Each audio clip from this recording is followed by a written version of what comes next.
Hello guys, in this video I'm going to show you how to turn on the breaking news notifications on the WeatherChannel application.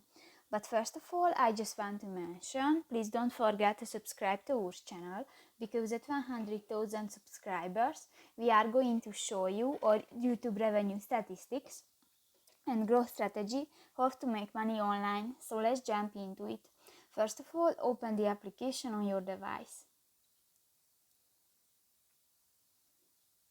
Tap to the profile icon at the upper right corner of the screen and go to the notification section and click to the first option, the alerts.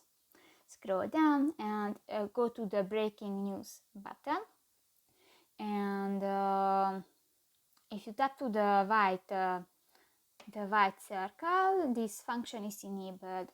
So that's pretty much it for this video, guys. See you in the next one. Bye bye.